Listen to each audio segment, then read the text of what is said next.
Hi, everyone, and welcome. I just wanted to quickly go over some pricing points for all of you for the financial planning section.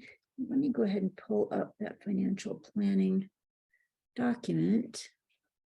Okay, so these are the last few slides of the financial planning section, and I just wanted to make sure to really underscore the point that it's critically important that when pricing products that you always keep the profit of each particular product and then the overall profitability of the organization in mind.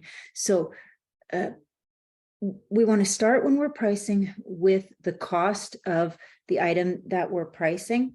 And to do that, you need to know the economics of each unit. You need to know the cost of each product, the cost of each service. And then to that, we can add the profit in there. So the first step in pricing, or the first approach to pricing, is called cost plus pricing, and it's just cost plus the overhead plus the profit. And in cost plus pricing, our cost should be no more than about a third. It's a good rule of thumb, with 30% profit, or rather the 70% profit margin. That's still typically cutting it pretty close to keep your overall profitability in check, especially here in California and San Diego, where the other overhead expenses are so high, costs of labor and things like this. So just to kind of make it simple for simple math to understand. So if you were charging $5 for a particular item, then that would mean, with cost plus pricing, with the 30% cost of goods, that would only be at about $1.50 that you're spending. The rest overhead, labor, and then of course the profit goes in there. We should also take a look at the competition when pricing. You should know what your competitors are selling similar products or services for. And this is something that you should constantly monitor, so that you know that how your pricing sits in comparison to competitors. And it doesn't necessarily mean that you need to be the same price, or a little bit more or a little bit less than the competitors, because there's a third factor that you need to consider when you're thinking about pricing, and that's the value that your consumers, your customers, receive in exchange for what you're selling. And price signals value to the customer. So you really want to think about what you're saying with your price.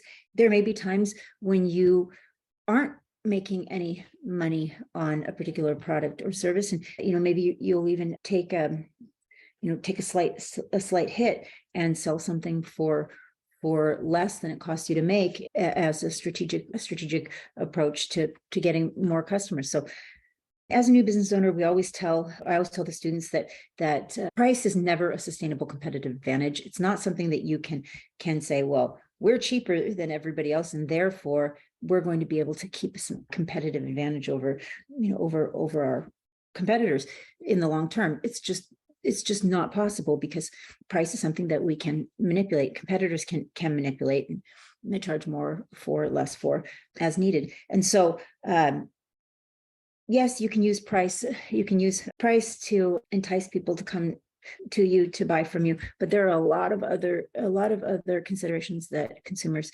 make when they're making decisions about pricing. And so be strategic about your pricing.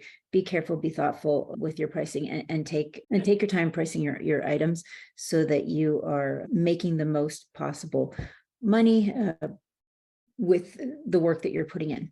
Right? All right, there's so many more things we could talk about when it comes to pricing. I can't even, we have entire classes on pricing. This would be one of those things that I would highly recommend that you speak with your mentor about as well, and take your time when pricing your products and service. Know the economics of one unit, know how much each of the items that you're selling costs you to produce, to sell, and good luck out there. I'm excited to see all the success that you're going to have. All right, everybody, we'll see you in the next video. Take care.